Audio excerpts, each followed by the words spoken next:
Hi and welcome to this Fane Online event, A Night In with Julia Quinn. I'm Alison Flood and I'm here with the best-selling author of the Bridgerton books, Julia Quinn. Each of the 8 novels in this Regency series follows the romantic misadventures of the Bridgerton children in London of the early 19th century as they find love in high society. They were first published in 2000, but 2 of the novels have since been adapted by Shonda Rhimes' Shondaland into a Netflix original series. There's The Duke and I, which tells Daphne Bridgerton's story, and The Viscount Who Loved Me, telling Antony's. And last month saw the launch of a prequel series on Netflix, Queen Charlotte, A Bridgerton Story, which tells the story of German princess Charlotte of Mecklenburg-Strelitz and how she becomes the Queen Charlotte we know and love. The book, which I've got here, jointly written by Julia and Shonda Rhimes, is just out. Julia, I wanted to ask you, you've written dozens of historical romance novels and seen your Bridgerton books go from page to screen. What was it like doing it the other way around with Queen Charlotte, moving from screen to page? Talk us through the writing process. You know, it was, I want to say it was backwards. I mean, because the whole thing was backward, but it wasn't so much that, it was profoundly different.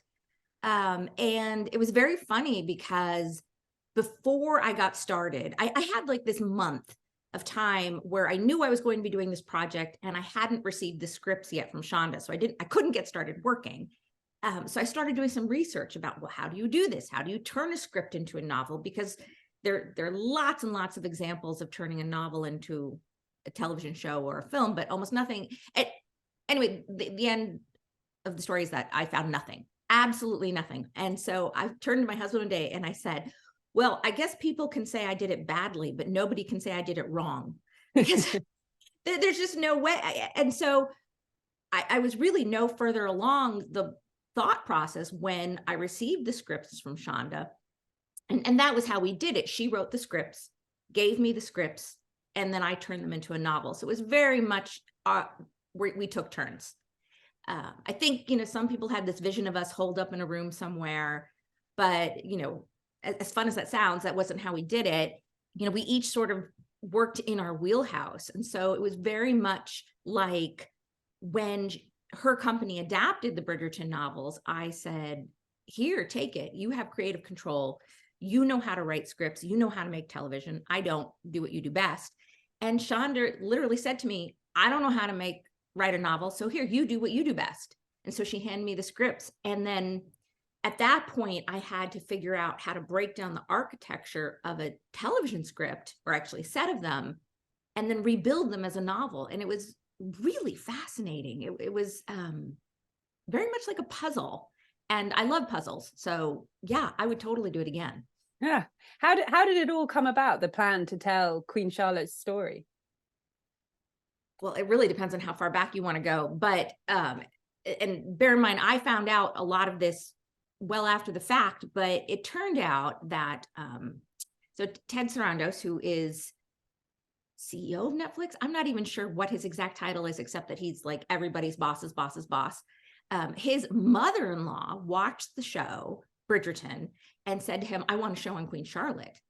And he said, well, that's an awesome idea. So then he told Shonda, and Shonda said, that's an awesome idea.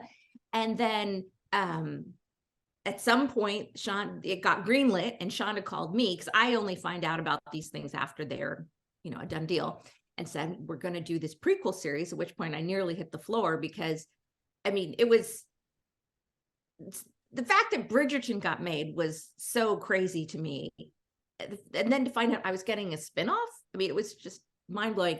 So then I found out that we were going to have this prequel series, which was really fun because Charlotte's the only main character who actually wasn't even in the books, which I thought was fabulous. She's also my very favorite change that they made. I absolutely adore everything about that character.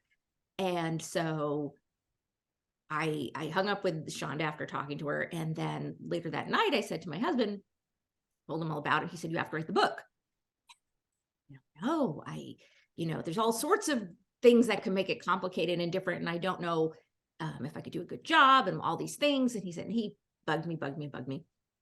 And so finally I started thinking, well, actually this might be kind of interesting. And so at the Bridgerton season 2 premiere in London, which was March of 2022, which was actually the first time I met Shonda in person because of COVID. So there we are on the red carpet, was actually green carpet, but red carpet in our very fancy dresses. I said, oh, you know, I could write this book. And she said, oh, that's a really neat idea. She told me later she had had the same idea, but hadn't sort of suggested it to me. She wasn't sure if I'd want to do it. And then we took off. What do you think it is about Charlotte that resonated so much with viewers, and well, with you as well? You say she's your favorite change that they made from the books. You know, I think she is, well, I'm talking about Charlotte in, you know, Bridgerton, so grown-up Charlotte. Yeah. She is so, I mean, Shonda calls her the Beyonce of the Bridgerton world, and she's not wrong, but she's just so everything. She's just everything. And yet Golda Rosheuvel is such a brilliant actor. You see these private moments and you just see them flicker on her face even. And you think, wait a minute, there's somebody underneath all that swagger. And she's just fascinating. And so it doesn't surprise me that people would want to know how that came to be. Yeah, and you see glimpses as well, don't you, in the original Bridgerton series of her feelings for George and that relationship, and you kind of want to know more about that and how it all began. Yes, you know, and also the fact that, you know, of all the characters in Bridgerton, they're the only two who really existed. So we do have some historical knowledge of them, which, you know, gives us backstory that we don't have in other secondary characters. And so, you know, we want to know, okay, well, what is going on? We know, even if we didn't see George, we know as people who have studied history at some point that he is called Mad King George and that he is suffering from some type of illness that manifests itself with psychiatric symptoms. And so it's just fascinating. These are things just we know. And yeah, I just think she's an amazing character. Absolutely. Now, you write at the start of the book, it is not a history lesson. It is fiction inspired by fact. And I love this. All liberties taken by the authors are quite intentional. Can you talk a bit about what you mean by that? Well, I have to be completely honest and say that Shonda or Shondaland wrote that part, not me, but I agree with it wholeheartedly. Which is just to say, you know, one, I don't want the historical accuracy police coming after me, telling me everything I got wrong. And just to say, look, we know we're not being 100% correct here. For one thing, I don't know what the private conversations between Charlotte and George were like. Well, except that they weren't in English, at least at first, which they very much are in the book. So we want people to enjoy it, to enjoy the love story, to enjoy these themes of empowerment. Within this historical backdrop, shaded by historical facts. Oh, bless you.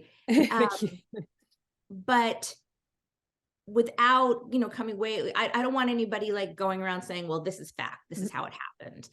This is my interpretation. It might have been nice if it happened this way, but we don't know. I mean, so there are certain things in there that are absolutely true within the book. I mean, they got married on the day that they met. He had his coronation, you know, the day I have it on the book. He was obsessed with the transit of Venus, which is a astronomical phenomenon that, you know, did happen twice in his life, which is actually pretty remarkable. So there are all these things that are true, you know, aspects to their personalities, but there's only so much we can know for certain. Can you tell us a bit about the history of Charlotte's mixed race heritage and how it helped to inspire the story? You know, this is something that, you know, nobody knows for certain, and I don't think anybody ever will know for certain what her exact heritage was. And so, again, this sort of goes back to the way that Bridgerton, the television show, was framed, which I love, which is this idea saying, okay, let's say that she definitely was of mixed race, which again is something that has been argued back and forth over time. So let's just say that's the way it was. And let's say, what if this had been accepted as fact at the time? Because one thing we do know is that if she was of mixed race, if she did present with, you know, physical characteristics of an African heritage, it was something that was not necessarily accepted. It was something that people tried to hush hush. And so let's say it was accepted. How might this have changed society? And so that's what creates this, slightly alternate universe that Bridgerton lives in, which I think is fabulous and I love. And I guess that's actually truly my favorite change from the books, which Charlotte is a part of, is to make this world more diverse and inclusive than I knew how to do in the books. Sure. I love that one of your quotes is how Great Britain stood on the precipice of something truly great and uplifting, and all because a young girl with brown skin had been chosen as queen. And you call this, you and Shonda call this the great experiment that England now has with nobility, with a full range of complexions. Talk us through writing that and what it was like exploring this world. Oh, trying to remember. I mean, it's just something that's just like goes through the whole book. It's hard for me to sort of hone in on one thing, but I mean, I should explain that again. Shonda handed me the framework because she wrote the scripts. So I was very much following her lead with this, which I appreciated because, again, it was something that I didn't know how to explore well. Something that, had I tried to do it by myself, I certainly would have gotten the sensitivity reader. I certainly would have gotten help from people of color to help me with this. So it was great to have Shonda sort of start it off and say, here's the framework, you turn it into a book. So I really did follow her lead on that, and not just with sort of the story, and the story would be things like the Great Experiment, Princess Augusta inviting Lady Danbury to be on her court, things like that. So that's the actual framework that Shonda handed me. Then what I wanted to do in terms of following her lead was looking at the tone she took and the depth that she went into, and really trying to stay with those levels. So, for example, the depth that she went into these issues of race, it didn't necessarily include deep trauma. You hear about it. You hear about, a lot of microaggressions. You see microaggressions. You see the characters. It goes into the character's internal struggle. But for example, we don't see issues of, say, physical trauma, things like that, revolving around issues of race. So again, I was like, okay, this is the sort of level and depth that I'm going to go into, and the tone that I'm going to take following along with these themes, really kind of doing that. And then, trying to add bits of my own understanding with it as well. And, really trying to tie in a lot of these things, like, because you have issues of marginalization due to race. You also have issues of marginalization due to gender, due to sexual orientation. So they're all kind of mixed up. And I really try to, weave these themes together and show how, gosh, I don't even know how to put it into words, but just show how all the, there's so many different groups of people. There's this intersectionality, groups of people who are striving to find their place, find their power, and find their equality. Absolutely. What was Charlotte herself like to write? I mean, you and Shonda have turned it into an excellent romance heroine here. Was she a fun character to bring to life? She was, and it was very interesting because she's certainly imperfect. I mean, she's younger than any romance heroine I've ever written. And she's 17, right? I think she's 17, and that's something I purposely don't do in my books because, and I will often make the characters a little older than they might have been at that time getting married off, because I was like, ooh, do I want to write about a 17-year-old? What's their maturity level? What is, I don't want them to be taken advantage of. But, here I had historical facts, so I had to go with it. And she's also fairly clueless about a lot of things. One of the things scenes I love is when Lady Danbury is basically, it's sort of like moonstruck. She's like, snap out of it. You need to get with it. So she is very imperfect, but I wanted to show well, let me back up a little bit. One of the things my dad once said to me is that, he's like, kids are like onions. You keep adding layers. And so when you are little and here you are. I can't necessarily see what you're going to be in as an adult, but after you add all these layers, I can go back in and see the little bit here. So I felt like, I needed to show like what could be at the core of the giant onion that is Queen Charlotte, played by Golda. And so I knew you had to have some of that audacity in there.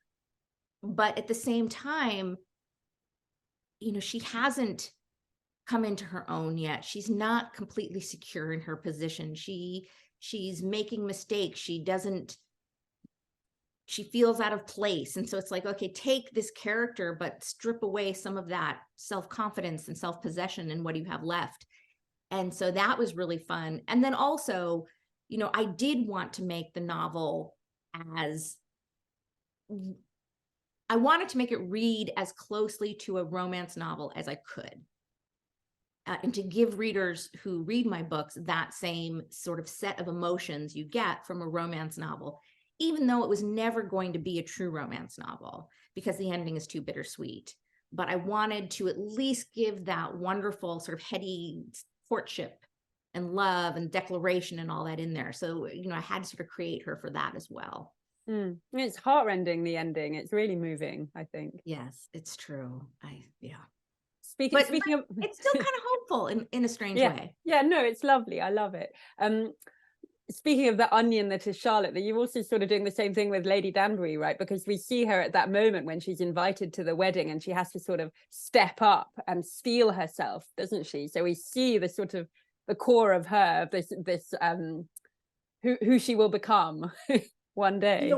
One of my favorite lines I wrote in connection to her, it was an internal thought, so it's not a piece of dialogue, but it's where she thinks to herself basically that she has changed the course of history and she will never be able to take credit for it. But she knows it. And I think that, that has to be enough for her, and it is enough for her. And I think you can see it later in her character. I mean, she's just got this confidence, and that's the confidence of somebody who knows that they've done something. They've changed, she's changed the world. She can't take credit for it, but she did it and she knows it, and that's enough. It's there in her eyes.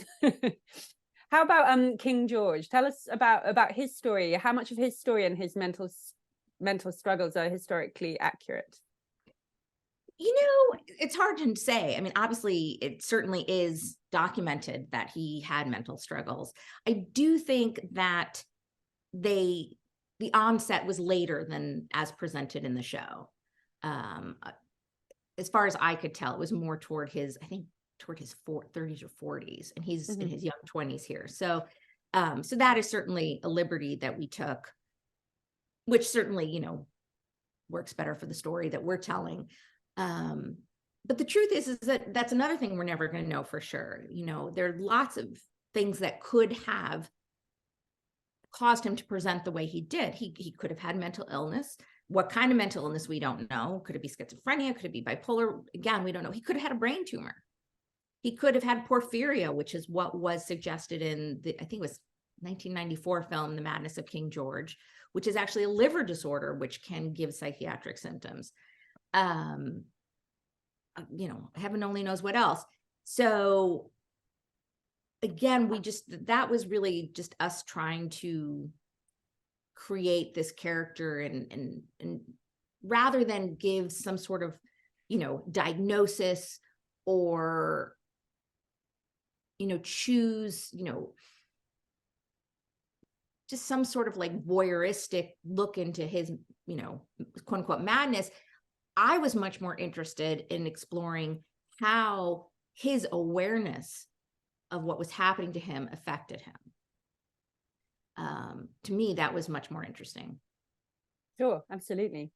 I wanted to ask about how the book differs from the adaptation. Did you take any directions yourself that Shonda didn't take? Where did you stray away to turn it into a novel? It's not so much where I strayed as what I left out stuff.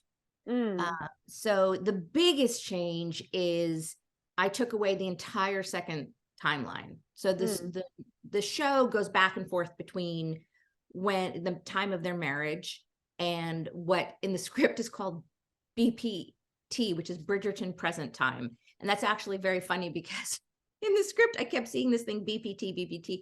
I could not for the life of me figure out what it was. I was like, British, polar. And so finally, when I was on set, I was like, what is BPT? It's all over the script. I'm like, oh, it's Bridgerton present time. So I left out Bridgerton present time for a couple reasons. What turned out to be the main was that I just couldn't figure out how to weave it into a novel. There's certain things that work really well in television that don't work that well in novels, and vice versa. And the hopping back and forth, it's a very visual thing, and it's done so well in the show. I mean, not only do you see the different characters, but it's done with a different kind of palette. Like the Bridgerton present shots are all have this kind of blue tone to it, and then warmer tones in the beginning. And then also, again, because I wanted so much to have this romance going through and that heady courtship feeling, I really thought it would be rough if interspersed with that, you have all these scenes with George so diminished. So there was that. And then as it turned out in the end, there's no way I would have had room to do it, because the book as it came out was like 100,000 words, and that was leaving that whole thing.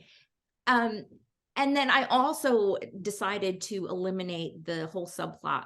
Oh boy, spoiler, telling everybody spoiler, for the show at least. The whole subplot with Lady Danbury and Violet's father.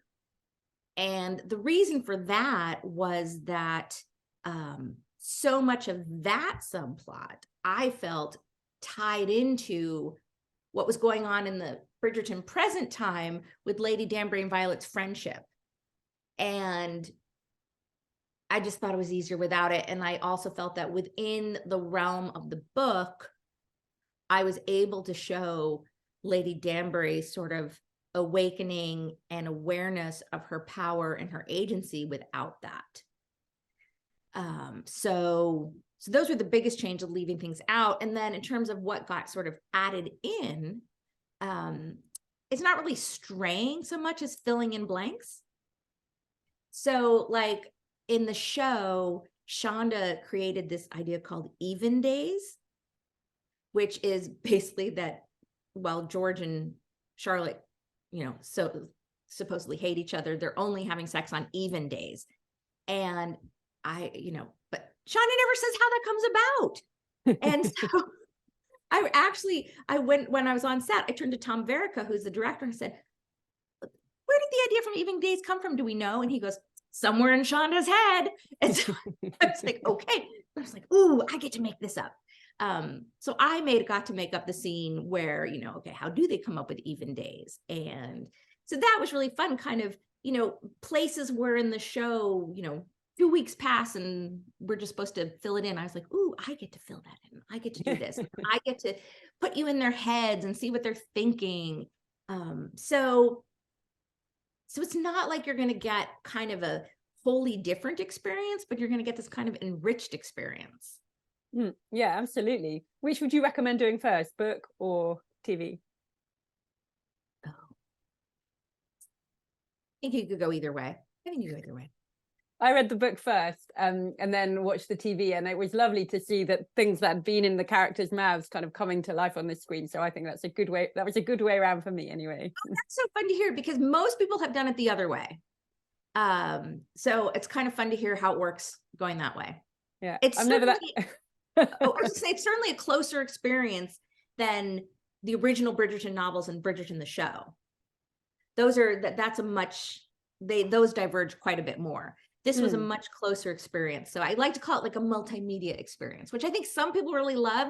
And to be honest, some people felt that, they read the book after the show and they're like, there's nothing new. And I'm like, well, there are some new things, but no, it's not wildly different. Yeah. Do you think that the success of Bridgerton has changed any kind of snobbery around the romance genre over the last couple of years? I hope so. I feel like there's a little less of it.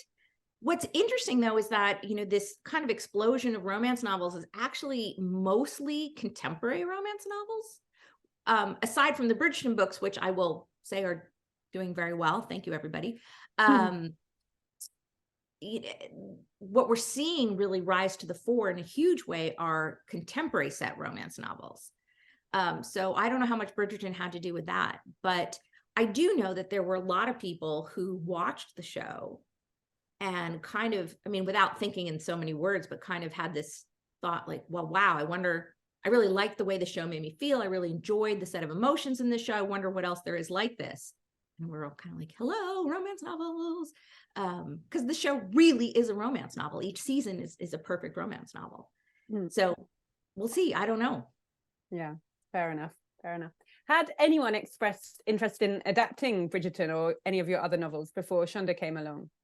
Not really. I mean, I think at one point I heard something from some kind of very obscure German production company, but no.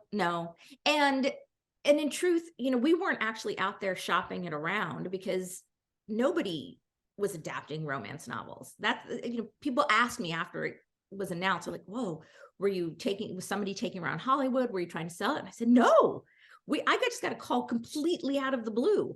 And it's not that, say, my agent wasn't doing his job or anything. There's no reason to try to shop it because, again, Hollywood didn't do romance novels. If they wanted to do a contemporary rom-com, they wanted to write it themselves.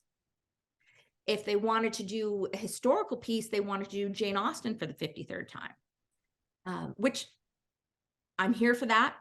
I'll watch it. I love it. But again, you know, if you can do Jane Austen or one of the Brontes or Far from the Madding Crowd or something, then you immediately got this, you know, high-end prestige piece. And nobody really thought to do something like Bridgerton, which was a historical piece, but set, you know, written by a contemporary author with more contemporary values and themes.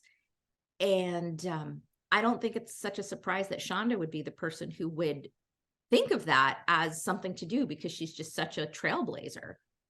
How did she come across it then? Did she just pick up a copy and enjoy it and decide to turn it into a series? So what I heard is that she was on, so she's a huge reader and she always takes books with her on vacation, and she ran out of books and one of my books was there and she picked it up, and that is how lucky I am. Tell us about what it was like to get the call that Shonda Rhimes wanted to turn your books into a series. Well, I was sitting at my Starbucks where I work all the time, or I did before COVID, and my agent called, and he, you know, we usually email, so I was like, oh, I wonder what Steve's calling. So I picked it up, and he said, so I just had the most interesting phone call. I said, have you heard of Shonda Rhimes? And I said, yes. And he said, well, I just heard from her people, and they were wondering if the rights to the Bridgerton series is available, and if so, would be interested in talking to them about adapting it. At which point I said, I cannot believe you even thought you had to call me back to ask me. You hang up with me right now. Call me back. So that was it. It was out of absolutely nowhere. And then I immediately texted I tried to call my best friend. She didn't answer, so I texted her in all caps saying, call me. She thought somebody had died. And then I found out later I was supposed to keep it a secret, but luckily she's evolved. But then from the time of that first phone call to the time it was announced, it was 1.5 years that I had to basically keep it a secret, which was, well, you know, I guess now everybody knows I can keep a secret. Excellent. And how, once it was starting to be made, how involved were you with things? Were you kind of a background advice? Like, what was your role? So I am a consultant, but I'm a very uninvolved consultant, meaning that they come to me if they have some questions. I do see all the scripts. You know, if I have a concern about something in the script, I can bring it forward. But the scripts are really, really good. So I rarely have questions or concerns. I think with season 1, I asked if they could work a certain moment in, which was something that readers had always really liked and also meant a lot to me, which was, and they weren't able to work it in, but they were able to mention it, which is that when Simon first brings Daphne flowers, he also brings flowers for her mother. And so because they didn't actually show him bringing the flowers, they couldn't do that, but they were able to add in a little part where Violet, you know, where Daphne says, he brought me flowers, you know, and Violet says, for both of us, you know, and that was important to me actually, because that is one of the few moments I took from my own life which was a Valentine's Day that I was spending away from my husband. I was in Denver where my mom lived, and so did my grandmother and my sister. And this was early days of internet, so I don't think you could really order flowers online yet.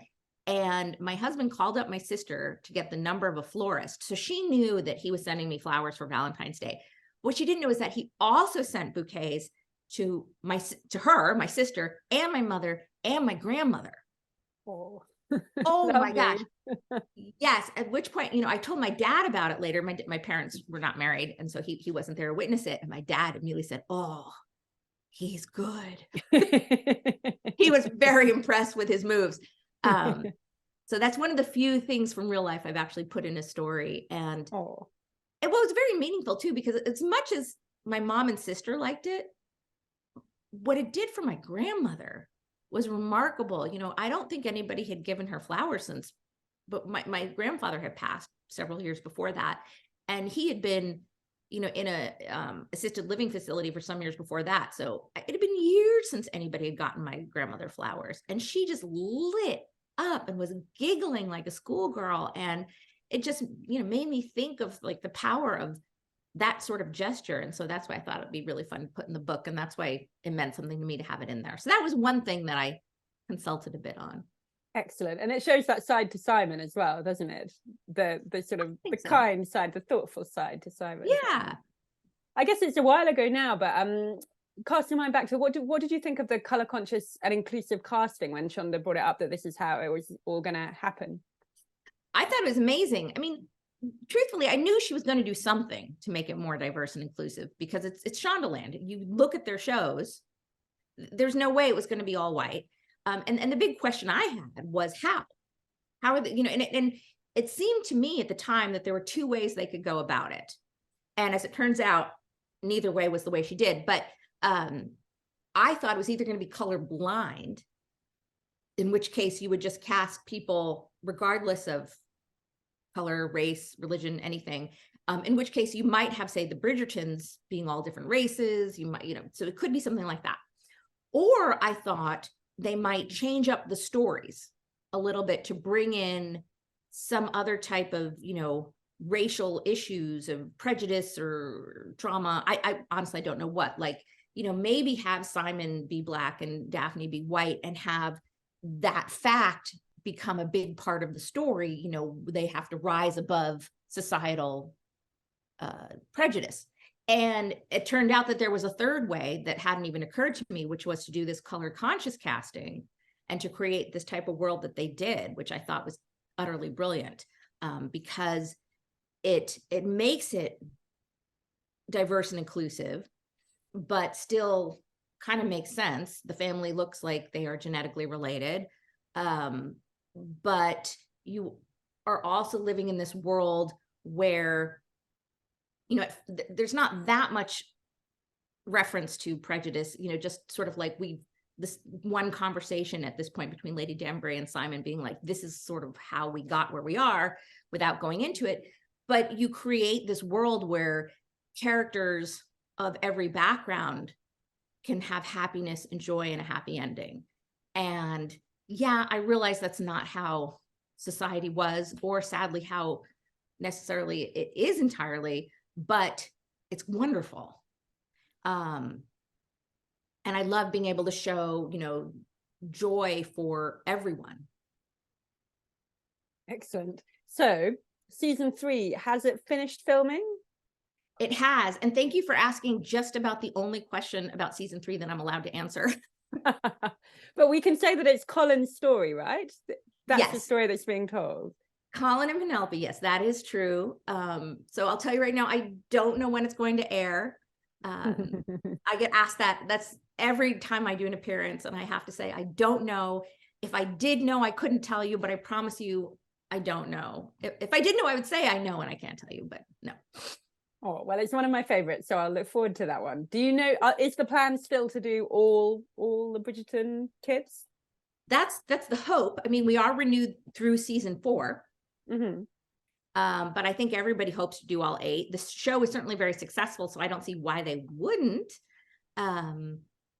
So, fingers crossed. I guess this is where I plead with everybody to keep watching it so we get them all. Who will be the fourth Bridgerton to have their story told then? That is something I may not really reveal. Sorry. Fair enough. Can I ask you what you are working on at the moment then? What are you writing at the moment? I'm very happily taking the summer off. I had a very busy spring with travel and promotion and doing things. I had a number of book tours. I was doing stuff to promote Queen Charlotte, and I am just so happy to be here. I live in Seattle, where our summer weather, well, not today, but most every other day is lovely. And so I'm just going to enjoy the summer and kind of knock things off my to-do list and sort of clean my slate and get ready for, hopefully diving into something new soon. That sounds good. The life of a romance writer. Well, I don't know. Most romance writers work a lot harder than that, but the life of a romance writer who is taking the summer off, let's say that. Can we go right back now and talk about the fact that your original intention was maybe not to become a romance novelist, because you went off to study medicine, is that right? Before you, I changed pathway quite dramatically. It's not so much I changed quite dramatically as that I was pursuing them both at the same time. And I actually got my first book deal, which was for 2 books. The same month I was accepted to medical school. And I'm not sure how medical school works in the UK, but in the US, it's actually quite difficult to get accepted. I believe only 1 out of 3 applicants gets a spot. It's a problem. We need more medical schools in this country, but that's another topic. So it's pretty exciting. And then, but I realized that if I started in medical school right away, I was never going to be able to explore the writing at all. So I deferred, and then I deferred again. And then I had what I call my, quarter life crisis or whatever, where I thought, oh my gosh, I'm not qualified to do anything. All my friends were going to graduate school. If this writing thing doesn't happen, what am I going to do? I don't know how to get a job, all these things. And so I decided to go to medical school after all, which I kind of called the longest highway with the shortest on-ramp, because it is a really long highway, but I had already gotten in, so the on-ramp was very short. And I went for about 2.5 months before I realized this wasn't the right thing for me, and I withdrew. And but I like to tell people, who say, oh, wasn't it scary? Wasn't this hard, giving this up to write? That, give me some credit, but not too much credit, because I already had 3 books published by then. So it wasn't as if I was, turning this down for the great unknown. I had already started this other career. So yeah. Was writing something that you'd already always done then? And was it always romance / historical romance where you had wanted to write your own stuff? Writing for some time, on and off, and I think pretty much always had been romance. I can't, I think somewhere maybe in the back of my mind, they're like, oh yeah, I'm going to write the great American novel or whatever. And then I realized I don't even like reading the great American novel. Why do I want to write it? What I like reading is romance novels. So that's what I should be writing. And the point is like, write really well-written, fabulous romance novels. There's no reason why genre fiction can't be wonderfully written and clever and witty and full of emotion. So that's what I want to do. Can you remember the first romance novel that you picked up that made you fall in love with the genre? First one? I don't know. I mean, I do know that in junior high, which, like age 11, 12, 13, I was going through all of the Victoria Holt novels. In all her forms, Victoria Holt, Jean Plaidy, Philippa Carr. I would just do all of those. So those are probably the earliest. And who would you recommend now that people should pick up and read if they like your books? Oh, if they like my books? Well, first of all, I would say please follow me on Facebook, because on every Tuesday I recommend a historical romance novel. And it's either one that I've read and loved, or sometimes it's one that I see is on sale. And, and I'm pretty honest if I say, like, I haven't read this one, but it's on sale and I've heard good things. But some great read-alike authors for me would be Tessa Dare, is really good. Julianne Long. I also love Eloisa James, Sarah McLean, Lisa Kleypas, of course. And this is where I start feeling bad because I'm forgetting people. Some newer authors I really love are Evie Dunmore and Martha Waters. There's lots of, it's really kind of like a golden age. There's lots of really wonderful authors out there. Fantastic. And are any of your own books being looked at for other adaptations, any of your other series? Not at the time, no. Okay. But you never know. I mean, the initial deal with Shonda actually covered quite a few of my books. They're all sort of lumped in there. And they kind of had to be because I write all these interconnecting characters. So in order to sort of cover their bases, they had to pull them all in. So you never know. Excellent. Excellent. Well, I think we've come to the end of our time now, Julia. Thank you so much for chatting through Queen Charlotte. Here she is again. Thank you for having me. It's a wonderful book. Sorry. One thing, did you see that there are 2 covers on that? Yeah, shall I just show the other side? It was very cool. So we've got this side, and then this. Isn't that, cool. I just love that so much. Originally, we were going to release it with 2 different covers, and then people would have to choose. And then actually somebody in the marketing department in New York at the New York publisher had this great idea. And there you go. You get 2 covers. Yeah, very clever. Well, it's a great book and it's a great new series. And thank you, Julia. And thank you to everyone for watching. Thanks so much.